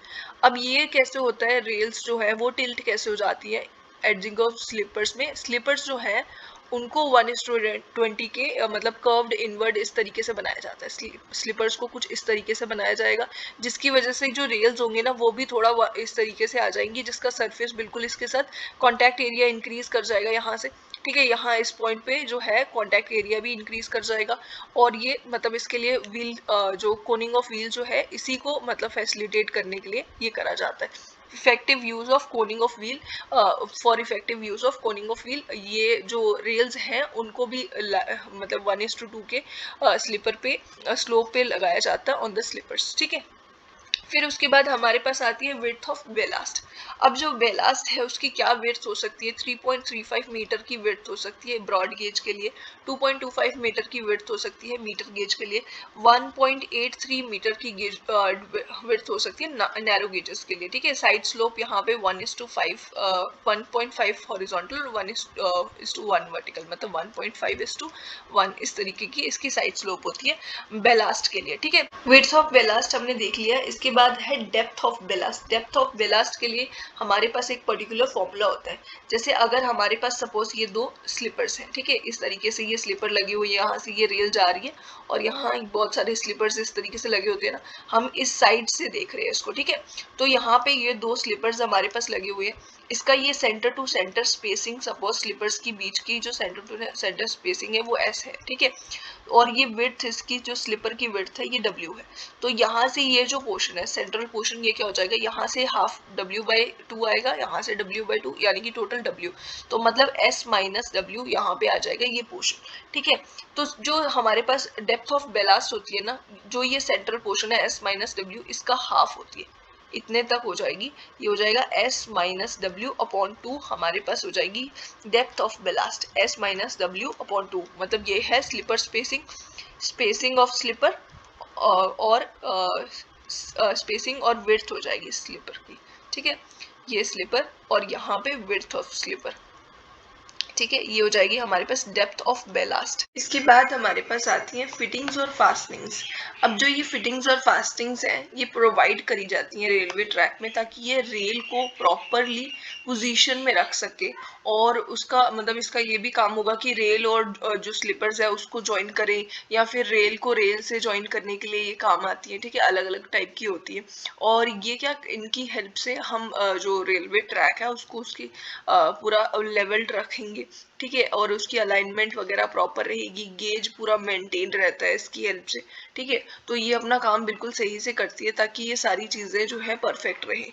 ठीक है, इसमें सबसे पहले आती है फिश प्लेट। फिश प्लेट की हेल्प से हम दो रेल्स को ज्वाइन कर लेते हैं। ठीक है, दो रेल्स को ज्वाइन कर सकते हैं हम फिश प्लेट की हेल्प से, और इसको हॉरिजॉन्टल और वर्टिकल प्लेन में एकदम पकड़ के रखती है ये फिश प्लेट। ठीक है, जैसे आप देख सकते हो यहाँ पे इस डायग्राम में दो रेल्स है, यहाँ पे ये रेल एंड हो रही है और ये वाली रेल दूसरी वाली स्टार्ट हो रही है, जिसको इसने कनेक्ट करा हुआ है। यहाँ पे ये प्लेट आपको दिख रही होगी। ठीक है, इसके ऑपोजिट डायरेक्शन में सेम ऐसी एक और प्लेट लगाई जाती है, दो प्लेट्स को कनेक्ट करके एक मतलब पूरा जॉइंट ये बनता है। ठीक है, तो ये जो है यहाँ पे ये फिश प्लेट, इसका दूसरा नाम होता है रेल जॉइंट बार। ठीक है, इसीलिए नाम होता है क्योंकि ये रेल्स को कनेक्ट करती है। फिर उसके बाद ये इसका दूसरा काम क्या होता है, ये रेजिस्ट करती है हैवी ट्रांसवर्स शियर जो कि रेल पे आ रहा होगा। मिनिमम यहाँ पे 4 फिश बोल्ट की जरूरत होती है हमें, और 2 फिश प्लेट की जरूरत होती है। ये वाली जो जॉइंट है इसमें यहाँ पे 2 फिश प्लेट की जरूरत है, एक यहाँ पे दिख रही है, दूसरी वाली इसकी ऑपोजिट डायरेक्शन में। यहाँ पे 4 आपको बोल्ट दिख रहे हैं, बोल्ट की टेल दिख रही है आपको, और नट दिख रहे हैं। दूसरी वाली साइड इसका हेड होगा, इस तरीके से इसका हेड होता है ना, और यहाँ पे थ्रेड्स लगी होती हैं जिसकी हेल्प से हम एक और नट इसके पीछे से इंस्टॉल कर देते हैं और इसको टाइट कर देते हैं। तो यहाँ पे आपको इस डायरेक्शन में दिख रहे हैं नट्स, 4 नट्स दिखाई दे रही है और टेल दिखाई दे रही है। तो ये हमारे पास 4 बोल्ट होते हैं जिनकी हमें जरूरत पड़ती है, और 2 फिश बोल्ट की जरूरत पड़ती है। ठीक है, दूसरी 2 फिश प्लेट की जरूरत पड़ती है और 4 फिश बोल्ट की जरूरत पड़ती है। और जो हमारे पास फिश प्लेट है, अगर इसको बहुत टाइट कर दिया जाए ना, इसकी टाइट होने की वजह से जो रेल्स है ना वो एक्सपैंड नहीं कर पाएंगी प्रॉपरली, जिसकी वजह से बकलिंग वगैरह हो सकती है। दूसरा, हमारे पास जो पॉइंट ऑफ कांटेक्ट है जहाँ पे ये रेल्स और ये जो है इसका सरफेस है, रेल का सरफेस और ये जो प्लेट है जहाँ पे ये कांटेक्ट कर रही है, इनके बीच का कांटेक्ट जहाँ पे बना हुआ है, वो पॉइंट ऑफ कांटेक्ट को, उस पोर्शन को बोलते हैं फिशिंग प्लेन। ठीक है, फिशिंग प्लेन उस पोर्शन को बोलेंगे। और जो ये फिश प्लेट है ना, इसको मतलब कि ये मतलब ये पकड़ के रखता है पूरा इस पोर्शन को, इस प्लेन में। और दूसरी बात, यहाँ पे एक और चीज मैंने ऐड करी हुई है, फिलेट। फिलेट क्या होता है, यहाँ पे ये रेल आपको दिख रही है, रेल की यहाँ पे आपको इस तरीके से डायमेंशन दिख रही है। कई बार हम डायग्राम बनाते हैं तो इस तरीके से हम बना देते हैं कि ये रेल है, ऐसी नहीं होती है रेल, इस तरीके की होती है। ठीक है, ये हमारे पास आगे ये ऐसे। ठीक है, अब जो हमारा जो आप डिफरेंस क्लियरली नोटिस कर पा रहे होगे ये वाले पोर्शन में, तो ये जो पोर्शन है ना इसको बोला जाता है फिलेट। ठीक है, यहाँ पे इसको फिलेट जो बोला जाता है, ये फिलेट क्यों प्रोवाइड करा जाता है ये मैं आपको बता देती हूँ।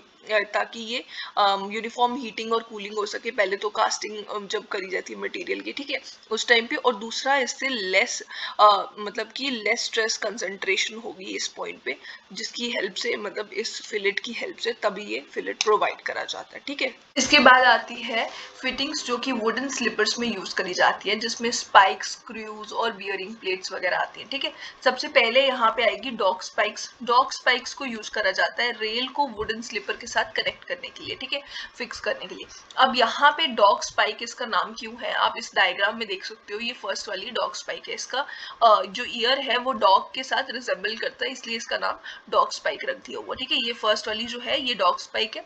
और यहाँ पे ये जो अगर स्ट्रेट ट्रैक होगा ना तो दो डॉग स्पाइक्स की जरूरत पड़ेगी, अगर कर्व ट्रैक होगा तो 3 की जरूरत पड़ेगी। जॉइंट स्लीपर्स और ब्रिजेस में हमें 4 की जरूरत पड़ेगी। ठीक है, 4 डॉग स्पाइक्स की जरूरत पड़ेगी। सेकेंड नंबर पे हमारे पास आती है राउंड स्पाइक्स, जो कि यूज कर जाती है along with anti creep bearing plate. इसमें एंटी क्रीप बियरिंग प्लेट की भी जरूरत पड़ती है for fixing rail to the sleepers. यहाँ पे आप राउंड स्पाइक्स जो है वो देख सकते हो। ठीक है, इसके बाद आती है flange bolt which are employed under the switches for fastening side chair to the sleepers. Side chair को स्लीपर्स के साथ मतलब स्विचेस में ये यूज करी जाती है ज्यादातर। साइड चेयर्स को स्लीपर के साथ जो कनेक्ट करने के लिए ये यूज करी जाती है, ठीक है।